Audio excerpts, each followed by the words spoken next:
Бадыран көчөттөр бар, көрдүңүздөрбү? Мынакей. Ар бир түбү 15 килога чейин түшүм берет.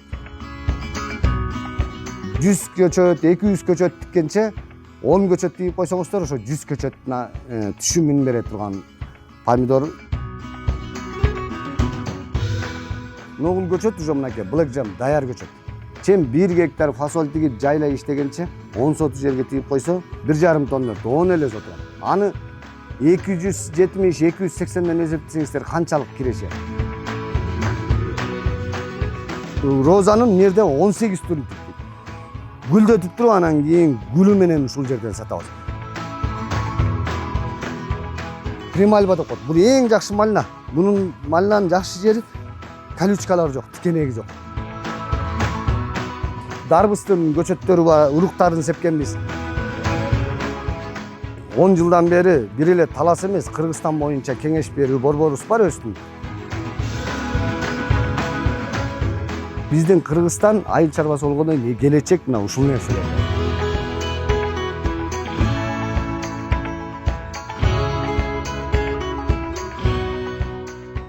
Мен Кутманалиев Турарбек Айдарбекович, Талас областында атайын өзүбүздүн күнөсканабыз бар. Күнөсканада эмне өстүрүлөт десе, мынакей ошого окшогон помидор көчөттөр, мына тамырларына чейин. Анан бадыраң, андан тышкары жашылча жемиштердин көчөттөрү, ержевика, малина, коч деги баардык көчөттөрдү өстүрүп, ушуну чыгарып элдерге беребиз. Биздин дарек кадимкилер Талас шаарында Ак Калпак конушундабыз.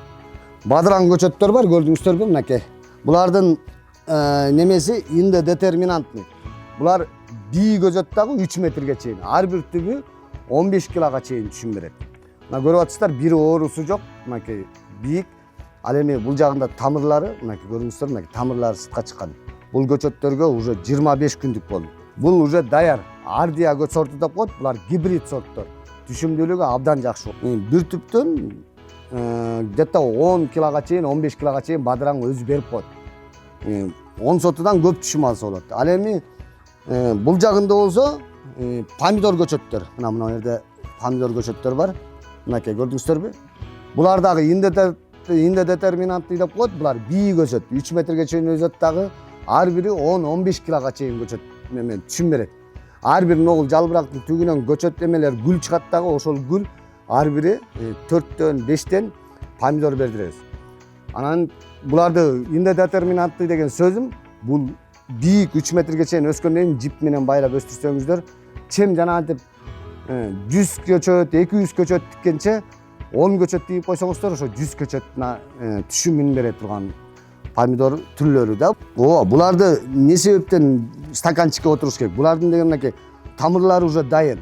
Отургу мисалы, мына көрдүңүздөр, тамырлары уже сыртына чыгып калган. Даже муну атсак дагы ичинде тамырлары укмуш мынакей. Мынакка чейин тамыр чыгып кеткен мына. Азыр көрсөк, мынакей апапак тамырлар мынакей көрүнүп атат. Көрдүңүздөрбү? Булар жакшы жери уже отургускандан кийин берки көчөттө болуп кулап калып, бир жумага чейин ойгото албайсыздар. Отургустун арбы булар кулабайт. Сразу жерге тиер менен бир жумадан кийин уже 30-40 сантиметрге көтөрүлөт бул. Себеп дегенде мунун ичинде бүт топурагында субстрактар, азыктар баардыгы даяр.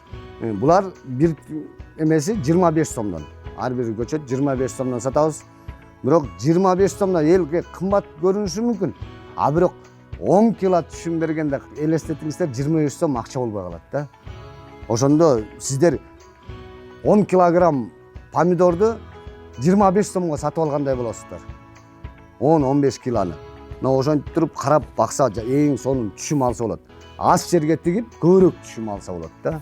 Андан тышкары мына бизде могу жакта келиңиздер көргөзө алабыз. Бул жакта дагы мына могу жердегилер ержевика, Black Jam деп коет. Бул Кыргызстанда эң жакшы, азыр популярный болуп, түшүмдүүлүгү жакшы болгон нерселерде булар аябай чоң болот. Мына могу жерде өсүп аткандар бар мынакей. Уже биз буга деле 20 күн болду, мына чыгып баштады да. Мына ногул көчөт уже мынакей Black Jam даяр көчөт. Будай буюрса мунун топурагын толтургандан кийин ушунча бир 25 сантиметрге келгенде алып барып уже майдын 20-сынан кийин жерге отургуза берсе болот. Бүлдүркөн деп коет да. Азыркы учурда ержевика деп атпайбы мисалы. Бул өзү чоңойгондо чоңоет, бышканда кара мындай фиолетовый цвет болуп туруп көп бирок чоңдугу бармактан чоң болот. Булар азыр Кыргызстанда ремонтаны азыр эже малиналар чыгып атпайбы, байлап коймо, жана лохмес, лохтеттер аларды байлаш керек, жазында күзүндө көмүш керек. А бул көмүлбөйт. Муну ушул бойдон калтырып койсоңуздар да болот, же болбосо үстүн менен чаап таштаса да болот. Ошон үчүн ремонтаныйда элге көп кыйналууну жаратпайт да. Бул эки түшүм берет. Биринчиси июнь айларында берет бул. Азыр уже Black Jam'дер бизде гүлдөп аткандар бар, азыр полияларда гүлдөп. Мына июнь айында уже бул биринчи түшүмүн берет. Анан кайта экинчиси уже июль айында кайта август каражаганга чейин түшүмүн ала бересиздер. Чем 1 гектар фасоль тигип жайлай иштегенче 10 соту жерге тигип койсо, ар бири 10 килодан бергенде эле эзептеп бериңиздер 1000 көчөт 1,5 тонна 10 эле сотон. Аны 270-280ден эсептесеңиздер канчалык киреше. Ошон үчүн интенсивность көтүш керек. Аз жерге көп көчөт отургузуп, көбүрөөк түшүм алганды үйрөнүшүбүз керек да. Бизде азыр ушул Black Jam'дан эле азыр биякта дагы көчөттөрүбүз бар да башка. Бир эле бул эмес. Будан азыр где-то 10.000 көчөтүбүз бар. Азыркы учурда дайын болот майдинет дегенде. Ал эми башка көчөттөрүбүздөн мисалы, ар жакта Primark Freedom деп коет. Керексеңиз ушу Black Jam'дан да өйдө да бул. Ал аябай чоң. Мына биздин азыркы бул экинчи парник. Бул жерде азыр бизде мына могул рядты карасак азыр могул жерде азыр көчөтүбүз бар. Primark Freedom деп жаңа эле сиздерге айтып атырмын го. Мына муну да жаңа отургуздук азыр. Бул аябай гигант сорт. Чоң болот мынакей. Ежевика. Жана мен айттым го Black Jam деп. Азыр бул ежевика Primark Freedom деп коет. Муну аябай кандай десем, момундай чоңдук бар. Бир эмени спичечный коробканын көлөмүнөн да чоң. Мына будан азыр бизде көчөттө где-то 3000 көчөт бар. Ал эми малиналарыбыз бар мынакей. Малина мына жерде Примальба деп коет. Бул эң жакшы малина. Бунун малинанын жакшы жери колючкалары жок, тикенеги жок. Түшүмдүүлүгү ранний да булардыкы. Бизде мына жерде тигип аткан жаңы сорттор, мына Дельнива деген бар, Халей деген бар, Энра Садира деген малина көчөттөрүбүз бар. Булардын баарында ар биринде бизде азыр 10.000 мияк тияктада көчөттөрүбүз бар. Ар биринен жалпы мынакей мына көрдүңүздөрбү, Энра Садиралар мынакей уже чыгып калды. Буларды 8тик стакандарга отурганбыз. Анан чыңойгондон кийин кайта элге уже сатаарда биз буларды чоң стакандарга 10-дук 15тик стакандарга отургузуп чоң көчөт кылып туруп дайындап беребиз. Дастор эмеге полияга отургуза турган кылып. Эң чоң анан эрте түшүм берет. Ранний сорттордо атайын дыйкандар үчүн мынакей гибрид сорттогу мына момундай баклажан, помидор, могу жерде пилдин кулагы деген немебиз бар. Перецибиз аябай узун мындай чоң. Бирөө эле 300 грамм чыгат да. Бул жакта дагы дарбыстын көчөттөрү бар, уруктарын сепкенбиз.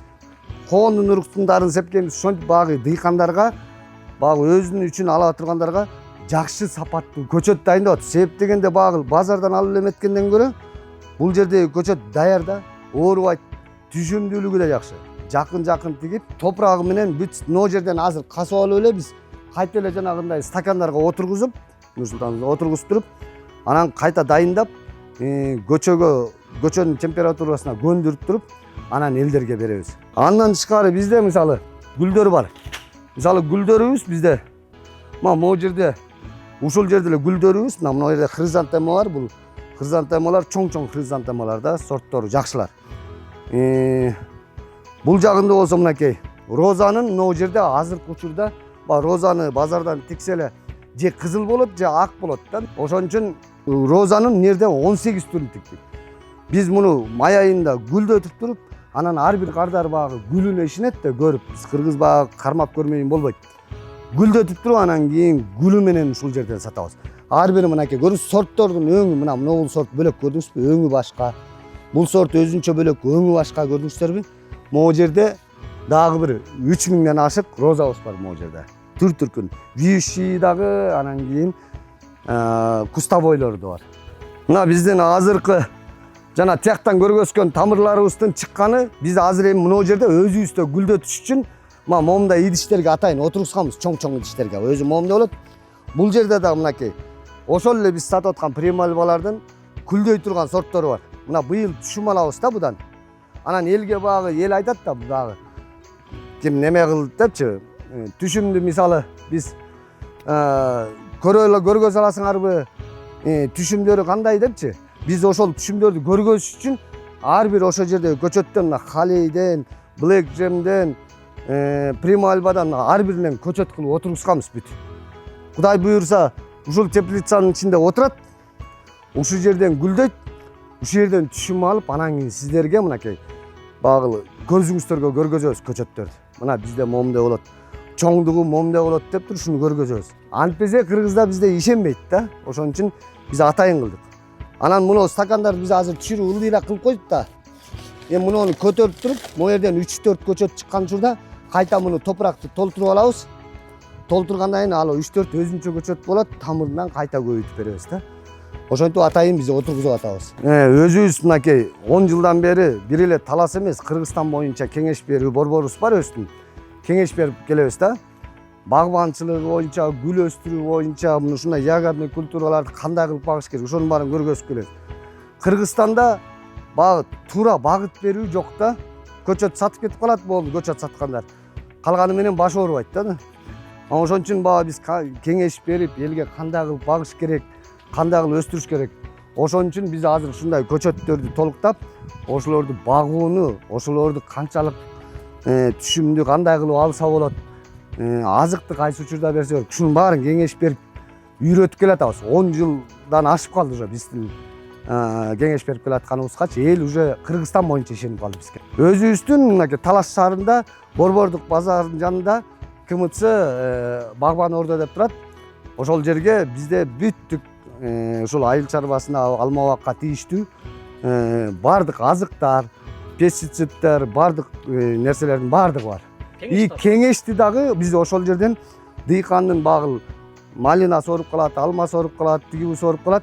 Ошого жараша кеңешти багы визуально анализ чыгарып берип, анан дарылап беребиз. Эл азыркы учурда бизге ишенип, уже бизди көздөй тартылып атат азыр. Азыркы учурда эми көчөттү бизде Россиядан алат, Европадан алып келет. Эмне үчүн мен Кыргызстанда ушул көчөттү өстүрө албайм деп, мынакей ушу Кыргызстанда өстүкүндө өстүрүп, Таласта. Бирок Кыргызстан боюнча салып атабыз азыр. Мына 2 жылдан бери ушу көчөт менен иштеп атабыз. Бирок көчөттөрүбүзгө элдин баары абдан ыраазы да, себеп дегенде чыгарганда эле жан тамырлары менен гүлдөп аткан, даже бул жерде туруп гүлдөгөндөр бар. Ошону менен алып барып тигишет. Өзүм агрономмун. 30 жылдык стажым бар. Кудай буюрса, мен ошол өзүмдүн билимим менен дыйкандарга да, багбандарга да бөлүшүп, элдерге өзүм кеңешим берип келатам. Биздин Кыргызстан айыл чарбасы болгондон кийин келечек мына ушул нерселерде. Аба ырайы да жакшы болуп атат. Кескин салкын, жем былтыр кургак жыл болду эле, быйыл жакшы болот. Ошон үчүн жетишип калыңыздар эртеңки кышка.